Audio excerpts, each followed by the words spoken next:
Muy buenos días para todos. Hoy tenemos otra de nuestras entrevistas. Tenemos al candidato a la alcaldía de Pueblo Rico, Giovanni Herrera. Giovanni, muy buenos días. Bienvenido por aquí a este sitio para esta pequeña conversación que vamos a tener. Don César, muchas gracias a usted, hermano, por brindarnos y abrirnos este espacio. Un saludo muy especial a todas las personas que nos ven a través de sus redes. Felicitaciones, hombre César, por generarle al municipio estos escenarios donde las personas a través de las redes nos puedan tanto escuchar como hacer sus preguntas, las cuales se las podremos contestar aquí al aire o si no, estaremos pendientes para que a través del chat se las podamos responder. Muchas gracias, pues, Giovanni, por haber aceptado la invitación. Empecemos. ¿Quién es Giovanni Herrera? Giovanni Herrera es una persona nacida y criada en el municipio de Pueblo Rico. Aquí cursé el bachillerato. Soñadora, que piensa en que el territorio puede tener un giro hacia un mejor porvenir. Ya me imagino que en el transcurso de la entrevista estaremos profundizando en esos temas, que se ha dado a la labor de querer defender el territorio, de querer empoderar a la gente de las bondades y de las bellezas que nosotros tenemos aquí en el municipio. Eso lo hemos venido mostrando a través del tiempo y aquí César dándole la cara a la gente como siempre, hermano.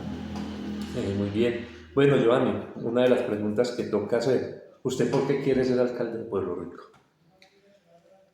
César, yo quiero ser alcalde en el municipio de Pueblo Rico, siempre y cuando Dios y la gente me den esa oportunidad, porque creo tener las competencias, las cualidades, las aptitudes y actitudes que se requieren para que el municipio de cierta manera, como le decía ahorita, salga del tradicionalismo que se ha marcado por años, porque Pueblo Rico, en lo que yo logro visibilizar, y me disculparán si alguien piensa diferente, pero yo pienso que Pueblo Rico a través del tiempo lo hemos convertido como en un territorio donde es muy agradable para vivir, para estar, pero donde no se ha desarrollado económicamente, donde no se ha visualizado cómo se puede articular con los diferentes movimientos que se están dando tanto en la región como en el departamento. Ya hablaremos de eso, César.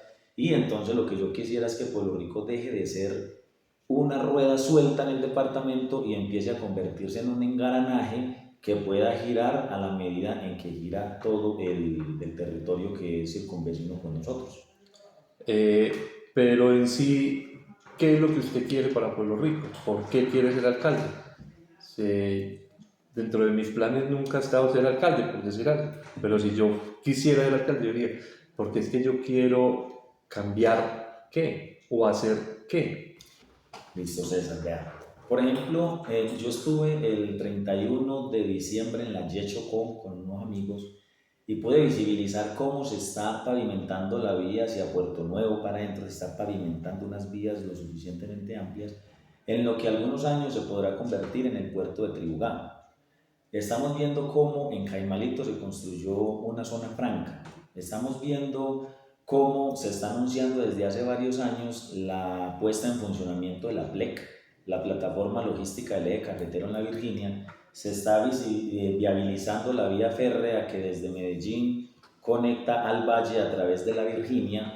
Y entonces, si nosotros como pueblorriqueños no nos visibilizamos y nos engranamos a esas dinámicas, nos vamos a convertir en un municipio que lo único que vamos a hacer es ver pasar camiones para arriba y para abajo y las oportunidades adentro de esos carrocerías. Lo que tenemos que empezar a hacer, y por qué quisiera ser yo alcalde, es porque quisiera abrirle al municipio la capacidad y la posibilidad de que empiece a convertirse en un eje dinamizador del occidente del departamento y que dejemos de utilizar la frase de que somos la entrada o la puerta de entrada del Chocó y empecemos realmente a darle aplicabilidad, o sea, que nos quitemos la frase de la cabeza y que con ideas aterrizadas a la realidad convirtamos eso en un tema tangible. Le voy a poner un ejemplo y es muy gracioso, César, uno ver, pues es gracioso la imagen porque se repite y se ha venido repitiendo a través de los años. Los campesinos sacan la panela, los plátanos, las yucas, cuantos productos se producen los sacan a la plaza de Pueblo Rico. Uno los ve pasear porque lo que hacen es pasear hasta Pereira y van hasta Mercaza. En Mercaza los cambian a otro carro y luego los ve pasar uno otra vez para el Chocó. Los plátanos que eran de un señor de aquí, de una vereda, las yucas que eran del señor de una vereda, uno los vio como fueron a pasear a Pereira, volvieron aquí y se fueron para el Chocó. Entonces la idea que yo propongo en ese sentido de desarrollo desde lo económico, para que al campesino siempre se le habla de fortalecerlos, pero siempre somos débiles en el último engranaje de esa cadena, y es la comercialización. Siempre al campesino lo apoyamos con insumos, con asistencia técnica, con proyectos, pero siempre lo dejamos solo en lo más importante, que es la comercialización, y es el punto en el que yo me quiero enfocar. Ah, muy bien. Giovanni, esa idea pues, es como novedosa, no la había tenido yo nunca en mi radar. Bueno, usted lleva 2 periodos como concejal, con muchas fortalezas y muchas debilidades, como todo ser humano y que está metido en el rol político, ¿cierto? Yo quiero que me diga 2 cosas que usted como concejal haya hecho por Pueblo Rico o por los pueblorriqueños. César, pues de 2 cosas, son muchas. De esas muchas, aterrizar en 2. Por ejemplo, César, en el periodo anterior se entraba yo a los billares cuando la gente empezaba a decir, ve, políticos que todos son iguales. La salida de Apía, acuérdese que la malla vial estaba absolutamente destruida. Había gente que me mandaba fotos porque se empozaba el agua y me decían, Giovanni, usted que está en Pereira, tráigame una varita de pescar, que mire aquí, vamos a hacer acá una zabalotica. Porque como acá llueve tanto y se empozaba el agua, pues se veían los charcos ahí en la vía, en la salida de Apía. Entonces, cuando yo empecé a recoger las indirectas, me puse en la tarea de ver cuál, pues fui a hablar con en ese entonces Rubén y le dije yo, alcalde, ¿por qué no pavimentamos la salida de Apía y mire todo esto hasta el cementerio? Él me dijo, hermano, eso es un paso nacional. Y yo, pues madre, porque en ese entonces pues yo entré muy novato al tema político, como entrarían la mayoría de personas, solo que a través del tiempo uno va aprendiendo y cogiendo la experiencia.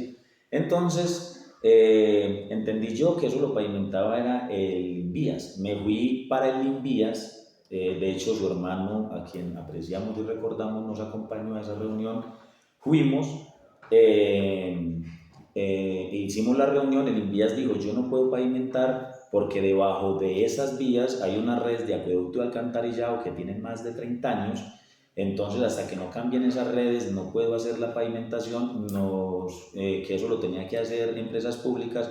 Vinimos a las empresas públicas, nos dijeron que ellos no tenían los recursos porque el municipio hacía 8 años atrás había ignorado los recursos de saneamiento básico, el 70%, y los había comprometido a un plan departamental de aguas. Entonces, que eso era allá, fuimos y nos reunimos en la gobernación con la doctora Carolina, creo que se llamaba en ese entonces, la gerente de aguas y aseo de Risaralda. Ella nos dijo que no podía, que porque el alcalde, entonces nos pegaron todos a tirar en la pelotita. Entonces, ¿qué pude hacer yo? Gesté un equipo de trabajo con el que conformamos un cabildo abierto y logramos poner en la plaza pública de Pueblo Rico a todos los entes gubernamentales, tanto departamentales, nacionales y municipales, y al frente les pusimos el pueblo. Recuerdo que ahí los niños, los adultos mayores, los dueños de las propiedades, los comerciantes, la gente expresó por qué es un inconveniente las personas en estado de discapacidad. Expresaron por qué era un problema estar la vía como está hoy. ¿Qué logramos? Que el director de Invías siempre nos decía que eso no se pavimentaba hasta dentro de 12 años que estuviera la variante. A través de esa acción, a los 9 meses empezaron las obras de pavimentación y fue un gran logro que no fue solamente mío, yo simplemente lideré el proceso. El logro es del pueblo y de la gente que acogió la propuesta y la sacó adelante, y fue un tema pues del cual nos enorgullecemos como Pueblo Rico. Esa puede ser la primera. La segunda, recuerdo que el profesor Daniel tenía una escuela deportiva y llegó un club Santa Isabel de Dos Quebradas y prácticamente estafó a la gente. Los jóvenes pagaron una inscripción muy alta, pagaron unas mensualidades, vendieron boletas, hicieron un poco de cosas, y ese club los entrenó 1 o 2 veces y se fue del municipio. el proceso deportivo se acabó. Yo fui y me reuní con el profesor Daniel y el profesor Daniel me decía que de la única manera que se podría retomar un proceso es si se conformaba un club deportivo, que solamente tenían 1 o 2 municipios del departamento. Iniciamos una tarea que nos demandó mucho desgaste, mucho trabajo, y gracias al profesor Daniel López, en apoyo con él, logramos consolidar lo que con el tiempo se creó el Club Deportivo Tatamá, que logró ser campeón departamental de fútbol y subcampeón, y logramos sacar un proceso muy bonito adelante. Infortunadamente, por revanchismos políticos, podríamos decirlo, se le truncó el sueño a un proceso tan bonito como el que se venía desarrollando, y ese fue otro gran logro que logramos tener como concejales, por nombrarles solo 2 de los que pueden tener mayor envergadura. Giovanni, usted es el concejal que entró por la oposición. Usted ha sido uno de los grandes contradictores de la administración actual en la oposición. Pero dentro de todas esas cosas que han pasado, ¿qué le destaca a usted, una cosa que usted le destaque al actual alcalde? Pues lo primero es manifestar, César, y lo he hablado con el alcalde, con quien tengo diálogos de pronto no permanentes, pero sí constantes, y con quien manejo una buena relación, a contrariedad de lo que muchas personas puedan pensar, porque el hecho es que no nos podemos ver los puertorriqueños como enemigos simplemente por pensar diferente, que porque este es de un equipo de fútbol diferente, que porque este es de una religión diferente, que porque este es de un pensamiento político diferente. No, aquí todos somos puertorriqueños, solo que somos diversos como en todos los territorios, y eso nos hace mucho más ricos a nosotros. El alcalde lo sabe, y lo he hablado con él, de que las posiciones mías son cuando la administración de cierta manera no concuerda o no compagina con la realidad lo que se tenía que hacer, y ahí es donde debo aparecer yo, pero que incluso me le he puesto a disposición para apoyarlo en lo que él considere que yo le pueda servir, y se lo he dicho muchas veces y lo reitero a través de las cámaras. ¿Qué le puedo destacar al alcalde? Pues hombre, el ímpetu que él maneja, el deseo de querer tener contenta a la gente, de no negarle a las personas cuando llegan donde él a buscarle apoyo, respaldo. Él como ser humano es muy noble, se lo he destacado personalmente. Ha intentado y ha querido sacar el pueblo adelante, sino que a veces le manifiestan que es mejor por aquí, que es mejor por allá, y eso lo ha llevado a él de pronto a no tomar las decisiones adecuadas y correctas. Desde el Consejo le hemos puesto a disposición, César, nuestra capacidad portante de apoyos políticos para que las cosas salgan adelante, y digamos que el alcalde se le puede destacar en una sola acción, como lo que manifiesta usted, la cancha sintética de Santa Cecilia, que he estado allá y he visto cómo se ha convertido en un eje dinamizador del deporte allá, sin dejar de lado que se requiere la recuperación de la cancha de piedras. Y ahora, como usted ya vimos lo positivo, ¿qué es lo negativo? Una sola cosa negativa del señor alcalde. César, pues digamos que en la intervención anterior, digamos que se mezclaron las dos, porque del negativismo, digamos que eso sea algo que la misma comunidad sea la que lo juzgue, ¿cierto? A mí no me compete como dentro de mi posición, entrar como a manifestar qué está bien o qué está mal. Eso la gente lo ha visto a través de mis intervenciones en diferentes medios, en redes. Entonces, entrar a aprovechar estos espacios que son más locales, no sería como sano entrar a... Está en todo su derecho de no responder. Pero no me vaya a hacer lo que dijo Uribe. Otra pregunta. Otra pregunta, amigo periodista. Bueno, entonces, si usted llegara a ser alcalde de Pueblo Rico, pues lo primero que haría sería posesionarse. Después de posesionarse, ¿qué sería lo más importante que usted ve que toque realizar, que toque hacer? César, vea, hay muchas cosas, demasiadas. Por ejemplo, Pueblo Rico requiere con necesidad y urgencia la aprobación del esquema de ordenamiento territorial, que es el documento que guía la visión de territorio a 12 años y está desactualizada hace 12 años, sino que la gente no tiene como mayor cercanía a la importancia de este documento, pero entre otras cosas, la zona urbana empieza en la Bomba de Chancleto, termina en el cementerio, no ha podido crecer. ¿Qué se necesita realmente, César? A metérsela toda a la aprobación del esquema de ordenamiento. ¿Por qué? Porque allí va a crecer la zona urbana. Hoy los estudios, no sé si al final sea así, pero hoy los estudios nos dicen que la zona urbana va a crecer hacia los potreros de los Uribes, donde vive Gloria Castellano, de la curva de la Cebolla, y que hacia allá va a crecer la zona urbana. Allí se deben de empezar a gestar 5 ejes fundamentales dentro de mi visión, ¿cierto? Dentro de mi visión. Lo primero, ahí se debe de construir el parqueadero público, César. Necesitamos sacar los camiones de la plaza y de las calles del municipio, los carros. Yo tengo amigos camioneros, me crié con ellos, los quiero, tengo familia camionera y no tengo nada contra el gremio, al contrario, tengo un gran aprecio hacia ellos. La intención y lo que yo logro dialogar con ellos es que no quieren que los manden lejos de la plaza. Pero César, si yo le digo a ellos, salen de la salida de Apía al kiosco, bajan las escaleras y llegan al parqueadero, a mí no me van a decir que yo los voy a mandar para muy lejos. Pero efectivamente los camiones hay que sacarlos de las plazas, de la plaza, de las calles. Segundo, hay que hay que convertir ahí un eje dinamizador de la economía, y aquí se articula con lo que le decía de que se sacan los productos campesinos a pasear a Mercasa, y es porque se debe construir allí una especie de centro de acopio donde el campesino pueda traer sus productos, pero se le pague de contado, César. Lo que desincentiva al campesino es que se le diga, deje pues aquí el producto y en 15 días o en un mes venga que yo le pago. Eso no incentiva a nadie. Y le voy a poner un ejemplo bien facilito, César. Cuando usted va para Villa Claré, usted encuentra guayabas tiradas por toda la vía, esa vía es amarillita, de puras guayabas. Nadie las recoge porque aquí las van a traer si nadie las compra. Pero si nosotros tenemos ese centro de acopio y la gente trae esas guayabas, con el SENA que se va a abrir en Santa Cecilia se articula para generar empleo, para que jóvenes del territorio aprendan cómo esas guayabas se pueden transformar en bocadillos, se pueden transformar en pulpa, se puede transformar en mermelada, se puede transformar en diversidad de productos, y no solamente las guayabas, César. Hablemos de los plátanos. No podemos tener huevos para vender huevos.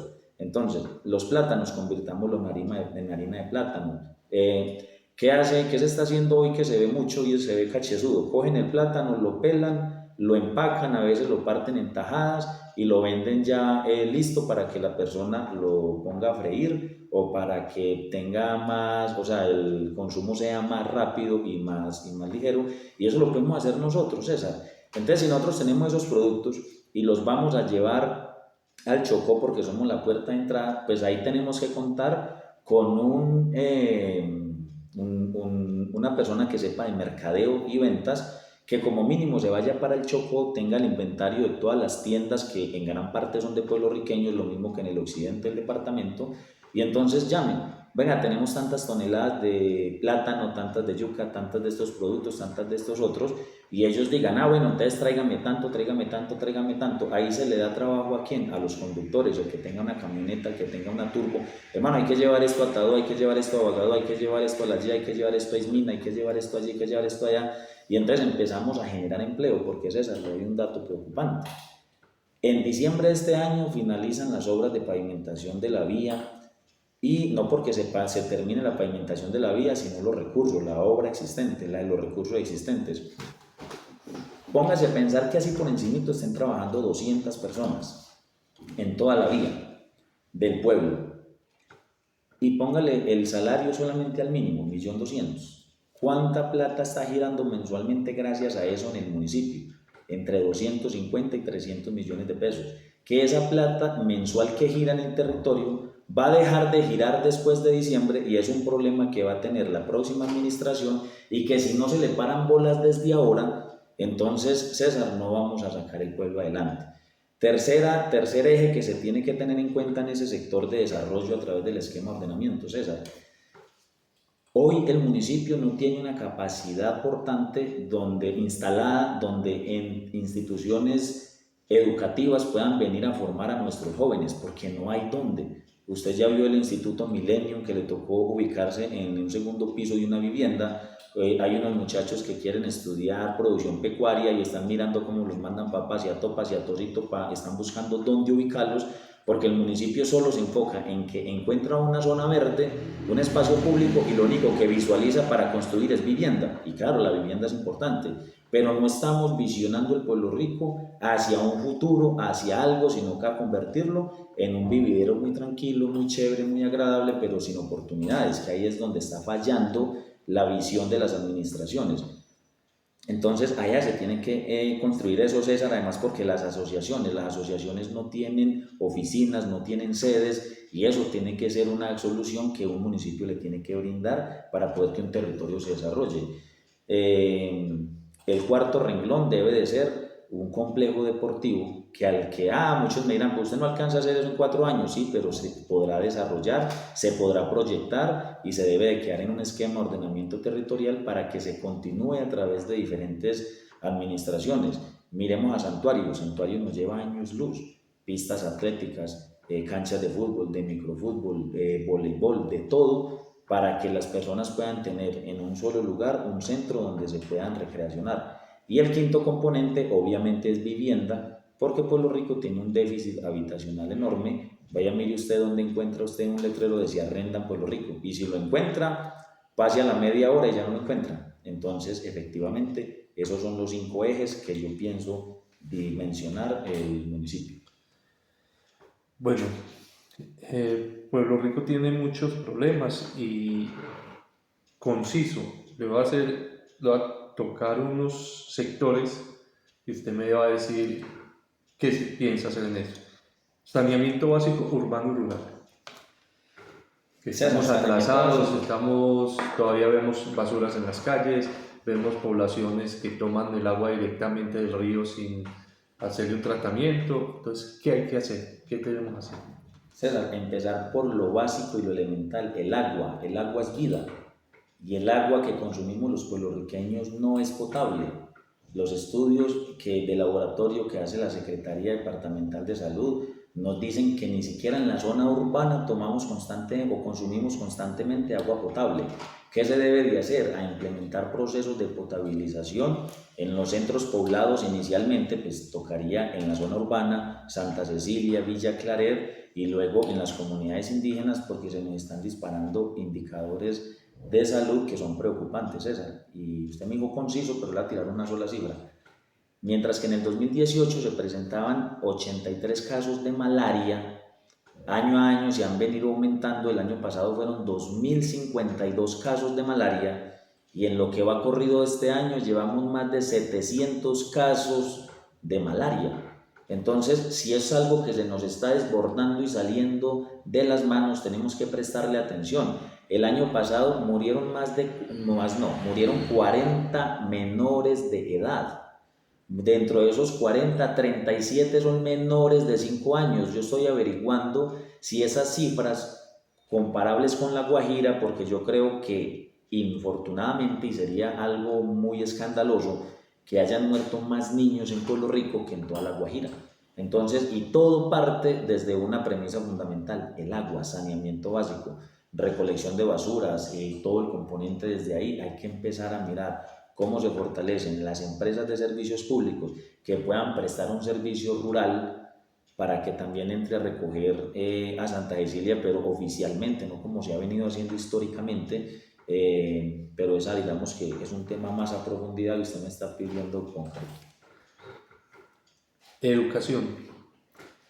César, en educación, pues digamos que lo primero que se debe de hacer, César, es buscar la forma de fortalecer las plantas educativas que se tienen en las comunidades rurales, en la zona urbana. Estaba hablando en los diferentes rectorías y instituciones y todo el tema. Me dicen que no se ha visibilizado demasiado el apoyo, que hay temas muy básicos, César. Es que la gente quiere visionar la educación y llevarlo como a un estado superior, pero si usted va y pregunta, se necesitan cerramientos, se necesitan tubos para que les llegue agua. Usted puede creer que en Cundumí en Cundumí viene funcionando años una institución educativa y no tienen agua, ni potable ni no potable, simplemente no tienen agua. Entonces, mientras nosotros pensamos en paneles solares y cosas por allá muy grandes, estamos olvidando que no tenemos lo básico. Entonces, ¿por dónde tenemos que empezar? Pues por el piso, por lo primero, porque no tenemos lo primero. Pero entonces, cuando hablarle a usted de tecnología y de desarrollos y de muchas cosas, se podría sonar muy bonito frente a las cámaras y a los oídos de quienes nos ven. Pero realmente nosotros no tenemos solucionado lo básico y es desde ahí donde debemos empezar. Vías terciarias. Vías terciarias, César. Mantenimiento, porque lastimosamente se abandonó esta importante red del municipio que es por donde salen los productos, por donde sale nuestra gente. Hay que empezar a hacer procesos de estabilización de las vías, no solamente embalastramiento y no solamente ampliar caminos, sino estabilizarlos, porque esa es una gran problemática. Hay que empezar a hacer programas de gavionería en convenio con las juntas de acción comunal, como lo demostramos ya con hechos en la vereda Yarumal. En la vereda Yarumal ya se tiene una experiencia positiva de este hecho, donde construimos un gavión, donde estabilizamos la vía y donde el gran problema que habían tenido por años y que todo político iba y prometía que si ganaba le solucionaba, nosotros simplemente fuimos y les dijimos, no venimos a prometerles, venimos a proponerles que solucionemos. Y vaya, pregunte usted en Yarumal, se logró solucionar ese tema. Hay que mirar cómo, César, para el tema de embalastramiento, que es una de las grandes falencias que tiene el municipio, cómo entramos nosotros a tener dentro del municipio una volqueta pequeña o un carro que le pueda prestar ese servicio al campesino, porque ¿sabe cuánto vale un día de trabajo de una camioneta que preste ese servicio? Vale 500.000 pesos en promedio y hasta más. El de menos cobra 500.000 pesos en un día. Entonces, ¿qué tiene que tener una administración? La posibilidad y la capacidad de, como mínimo, cuando mande la maquinaria a una vereda, pues que pueda tener también este vehículo para beneficio de nuestros campesinos y que no sean estos de su bolsillo los que tengan que sacar el pecunio, ya el que lo quiera hacer, porque pues obviamente nosotros no vamos a poder impactar todas las veredas al mismo tiempo y alguien lo quiera hacer porque aparte, pues claro, está en todo su derecho y son los recursos de cada quien, pero digamos que eso en cuanto a la malla vial, César. Alumbrado público. César, alumbrado público, pues es que usted me pide concreto, César, y yo hablo mucho. César, vea, alumbrado público a grosso modo, para aclarar algo. Cuando se sale la ley 1819 de 2016, que es la reforma tributaria, cuando el presidente entonces Santos subió el IVA del 16 al 19, se llaman impuestos porque los imponen, no le preguntan a la gente si está o no está de acuerdo. Pero como no tienen la misma cantidad de luminarias Bogotá que Medellín, que Pereira y por ende Pueblo Rico, entonces le delegan a los consejos municipales la obligación y la responsabilidad de regular el cobro del alumbrado. Entonces para mí es muy gracioso cuando a mí me dicen, Giovanni creó el impuesto de alumbrado público cuando los campesinos venían pagando alumbrado público 6 años atrás, cuando los campesinos en la administración del entonces alcalde Nicolás iban y le decían, alcalde, ¿yo por qué tengo que pagar alumbrado público? Sáqueme de aquí, yo no tengo por qué pagar eso. Entonces, ¿cómo vienen a decir que fui yo el que lo creé cuando antes de yo ser concejal ya venían pagándolo? Ahora, lo que en realidad pasó es que en el 2016, con la regulación del tema tributario del presidente Santos, a los consejos nos toca regularlo. Nos pasan a nosotros un proyecto donde los establecimientos comerciales, y está Jair, el que entonces tenía el Roma, que ahora tiene la cafetería, González, Jorge González, que trabajaba en el Piel Roja, Marujo, que fue el que hizo el segundo piso Antur a diagonal a la alcaldía, fueron al consejo a salirse de la ropa porque el alumbrado público en el estudio que hizo la empresa identificó que tenían que pagar 180.000 pesos mensuales, que los trapiches tenían que pagar 180.000 pesos mensuales, que la gente del campo tenía que pagar como 5.000 o 6.000 pesos mensuales. Entonces, ¿qué hice yo? César, me quedaba hasta la 1 o 2 de la mañana leyendo, yendo a la Universidad Tecnológica, a la Facultad de Eléctrica, para entender esas fórmulas matemáticas. ¿Y yo qué logré, César? ¿Qué logré? Que de 180.000 pods mensuales se bajara a 14.000, que de 6.000 pods mensuales se bajara a 950, que, mejor dicho, que todo se fuera de para abajo, porque es la responsabilidad que como concejal se tiene que tener. Quien aspira al consejo y sale a decir que ellos no están de acuerdo con eso, entonces a uno le da curiosidad, porque cuando uno se posesiona, lo primero que le dicen es: jura respetar la Constitución y la ley, y uno dice: sí, juro. Y cuando la Constitución y la ley le dicen a usted, la ley 1819-2016, regulen el alumbrado público, yo no puedo decir simplemente yo no quiero, porque entonces ¿a dónde está el juramento que acaba de hacer? Entonces, César, permítame ese segundito ahí como Bien, para pues. limpiar mi imagen, que todavía me siguen atacando con eso. Hay gente que todavía al parecer como que cree que porque somos un municipio campesino o hay indígenas, entonces van a la tienda y dicen: a mí no me cobre el IVA del 19 porque yo indígena soy campesino. Son impuestos y simplemente los imponen. Entonces, si hubiera estado mal hecho el acuerdo de alumbrado público, César, y permítame chicanear un poquito aquí frente a la cámara, el acuerdo de alumbrado público que logramos nosotros en Pueblo Rico sirvió de modelo en Apía y en Santuario. En Santuario ya lo habían aprobado y estaban teniendo problemas los concejales que aprobaron eso, porque lo aprobaron tal cual como lo mandaron el estudio, o sea, cobrando 180.000 mensuales y muchísimo más. Cogieron el de nosotros y a base del de nosotros corrigieron el de ellos, y en Apía no lo querían aprobar porque incluso se estaban presentando casos de amenazas, porque la gente estaba rebotada, y cogieron el que aprobamos nosotros y ellos lo aprobaron bajo esa tónica y esa óptica. El que no me crea, acá está la evidencia a través de esta cámara suya, César, para que averigüen en Santuario y en Apía si es verdad o es mentira. Entonces nosotros, lejos de criticarnos por eso, debería la gente como de decir: hombre, Se hicieron las cosas bien. Se hicieron las cosas bien. Eso está muy bien así. Uno de los problemas que más preocupa a la comunidad de Puerto Rico es la seguridad. ¿Qué vamos a hacer en seguridad? César, en seguridad, hermano, yo creo que debemos empezar por entender la problemática y rodearla en la solución. Por ejemplo, ¿qué debemos recuperar? Las cámaras de seguridad, César. Es increíble que hoy y en los últimos 3 años no funcione una sola cámara en Puerto Rico, ni una. Entonces, que se robaron una moto, que abrieron una puerta, que se metieron allí, que se metieron allá, que pasó esto, que pasó aquello. Vamos a ver las cámaras, no funcionan ninguna funciona, César, y en los últimos 3 años no ha funcionado ni una. Entonces, ¿qué se debe de hacer? Recuperar ese baluarte, porque es que a la hora de que acontezca algo, lo primero que uno tiene que ir a hacer, César, es mirar el tema de las cámaras de seguridad para poder que nuestra gente tenga tranquilidad.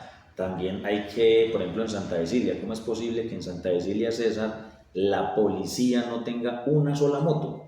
Entonces están arriba en el mangón, acontece una dificultad en Agüita, en la plaza, en Cinto, en cualquier parte, y tienen que salir corriendo o mirar si pasa un chochito para ponerle la mano para que los lleve. César, estamos atrasados enorme, hermano. Y yo sé que a usted le da risa, a la gente también, y eso puede ser chistoso, pero ese chiste es real, y en los que nos escuchan de Santa Cecilia, y los que no van, pregunten. Así está nuestra autoridad. Entonces, ¿qué necesitamos? Es realmente un plan de choque que no lo puede recoger únicamente el municipio, que se debe de hacer acuerdos con el departamento, con el ministerio, con las entidades nacionales, porque necesitamos capacidad portante en la seguridad, porque entonces así como vamos a estar seguros es. Pero me preocupa eso, que no existen cámaras. Con razón se ve que los delincuentes ya saben que no tenemos cómo vigilarlos. Le tengo un dato. Mensualmente la estación de policía, porque así nos lo han dicho los comandantes en el consejo, mes a mes pasan la solicitud a la Secretaría de Gobierno para que la administración tenga, y nos llevaron un capachado así de papeles donde nos decían: mire las evidencias, de mes a mes hacemos la solicitud. Y es algo que pues yo no entraría a criticar por qué no se han hecho, porque para eso son elegida la persona pues para que administre los recursos y los priorice a través de su visión de progreso y desarrollo. ¿Qué va a hacer con ellos? Pero César, para mí va a ser un pilar fundamental, hermano.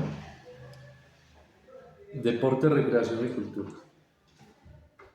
Ay, César, ahí sí llegó usted a uno de los puntos álgidos, hermano, porque todo eso hay que recuperarlo, infortunadamente, procesos Es que se van cuando usted llama procesos, César, procesos, implica disciplina, implica formación, implica entrenamiento, ¿cierto?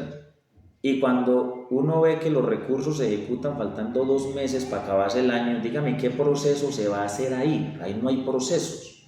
Ahí lo único que se ve es la agilidad para tener 2 o 3 campeonatos de 3 o 4 partidos para decir, vea que sí se ejecutó el recurso, pero proceso formativo no hay. ¿Cómo es posible que en Santa Cecilia, para poder en un festival triétnico o en unas fiestas, tener una chirimía, la tienen que tener del Chocó cuando nosotros tenemos nuestros propios afros? Son el único territorio colectivo negro del eje cafetero, o sea, en el eje cafetero no hay un solo territorio colectivo negro diferente a Santa Cecilia y lo tenemos abandonado culturalmente. Nos decían allá las niñas que danzan que a las propias mamás les toca tejerles los vestidos porque ellos no tienen apoyo y acompañamiento, aunque eso es histórico, no es de ahorita pues, eso es histórico. Entonces, César, realmente lo que se necesita son políticas públicas. Yo qué propongo y yo qué le propongo a la gente de Pueblo Rico. Una política pública es proyectar el municipio a 10 años donde se coloquen fechas, montos, responsables y todos los alcaldes que estén dentro del tiempo de la política pública es vinculante, o sea, es obligatorio el cumplimiento. Le voy a poner un ejemplo sencillo, César. El campeonato veredal. Si uno dice que el campeonato veredal debe de empezar todo 1 de junio y terminar todo 30 de noviembre, todo alcalde, no solamente yo, el que me sigue y el que seguiría después, está obligado, no es si quiere o si no quiere, está obligado a respetar y a responder por esos compromisos que se firmen en las políticas públicas. Uno de los indicadores que llevó a Antioquia a ser el fortín nacional que es Antioquia es porque dejaron esas peleas y esas rencillas internas, empezaron a constituir políticas públicas y a raíz de ahí empezaron a consolidar unos procesos duraderos en el tiempo, porque nosotros estamos cayendo en un tema, César, y es un mensaje a la gente: dejemos de ver las obras de los alcaldes como si fueran del alcalde. Es que no es que Leonardo hizo esto, Rubén hizo esto, Jaime Mena hizo esto, Nicolás hizo esto, porque ellos no sacaron de su bolsillo para comprar o adquirir lo que hicieron. Eso se hizo con los recursos que tiene un municipio, que le llegan a un territorio, son los impuestos que paga usted, César, que pago yo, que paga toda la gente que nos está viendo, y esos son los recursos en los que se administran. Entonces lo que hay que decir y hay que empezar a ver es que eso que se está haciendo, que se compró una pajarita, que se hizo una cancha, que se hizo esto, que se hizo aquello, eso no lo hizo un alcalde, eso se hizo dentro de una administración para progreso y desarrollo de un territorio con los recursos del territorio. Que se hizo en la administración de fulano es diferente, pero no empecemos a individualizar las obras, porque eso nos lleva a rencillas políticas. Entonces, como ese no es el alcalde mío, entonces yo digo que está mal hecho. Y llevamos a la gente a tomar posiciones políticas frente a las realidades. Y eso es un error garrafal, porque nosotros tenemos que decirle a la gente lo que está mal, indistinto de quién lo haya hecho, y lo que está bien, indistinto de quién lo haya hecho. Y hasta allá tenemos que llevar la gente. Bueno, Giovanni, para culminar le voy a hacer 2 preguntas. Estas 2 preguntas, una es decirme la respuesta que es sin darle vueltas. No me asuste esta pregunta, y le voy a hacer la pregunta. Si usted hoy no fuera candidato a la alcaldía de Puerto Rico, ¿por quién votaría de los que están en la palestra pública? Sin contar con usted, pues usted no, usted soy yo. César, pero es que usted me hace la pregunta y yo le tengo una respuesta muy sencilla. Hoy en Colombia no hay un solo candidato, todos somos precandidatos. Entonces, hasta que no tengamos el aval y con el aval nos inscribamos, no sabemos en realidad quiénes somos los que vamos a salir. Qué pena, Giovanni, no me enrede. Yo entiendo lo que usted me está diciendo, pero de los que están sonando hoy. Eso lo estoy diciendo, de los que hay hoy en la palestra pública, que son el señor Antonio Guzmán, el señor Edson Tascón, el señor Martín Ciágama. No tengo más. ¿Y usted? Porque ya los otros se retiraron de una coalición. Pero usted no, pero tiene 3 candidatos. ¿Por cuál de los 3 va a votar? Votaría. Pues César, vea. La respuesta es ¿por cuál de los 3 que no? Yo necesito que me diga ¿por cuál de los 3 votaría? No más. Es una respuesta muy sencilla. Hombre, pues tenemos una diferencia muy marcada con el componente de la administración por el tema oposición. Entonces, pues al candidato Martín, a quien aprecio y le envío un saludo, entonces no quedaría en la baraja, quedaría entre Don Edilson y Toño Guzmán, que son como más afines a lo que uno piensa y a lo que uno visibiliza, sin con eso querer opacar o minimizar a Martín, a quien le envío un saludo porque he compartido con él varios temas y me parece una persona sumamente interesante, pero aquí es más política la respuesta que sensible. Me digo, ¿por quién no votaría? Quedaron dos, listo. No, está bien. Respeto su posición. Y la última pregunta, para que usted convenza a los puertorriqueños, ¿por qué deberían votar por usted? Pues César, yo le diría a la gente que confíen en mí, porque uno no debe confiar por las palabras de los políticos, porque no hay político en campaña que no sea bueno. Todos somos buenos en campaña, porque en campaña lo que se trata es de prometer y de generar esperanza. Entonces lo que yo le diría a la gente es confíen en la persona que ha venido demostrando con hechos y que los hechos sean consecuentes con la realidad y el pensamiento. Entonces yo he venido demostrándole a la gente un querer a Pueblo Rico, un defender a Pueblo Rico, un interés sostenido en un Pueblo Rico grande, próspero, incluyente. Y entonces eso es lo que necesitamos, de visión de progreso y desarrollo, de que salgan a pelear por él, de que salgan a defenderlo. Y yo he querido enmarcarme en esas líneas porque Pueblo Rico yo lo vivo como si fuera mi vida. O sea, yo Pueblo Rico lo quiero y lo adoro mucho, al igual que a todas sus gentes y a todas sus comunidades. Bríndeme la oportunidad de ser la persona que rija los destinos del municipio por los próximos 4 años y les prometo hacer las cosas bien.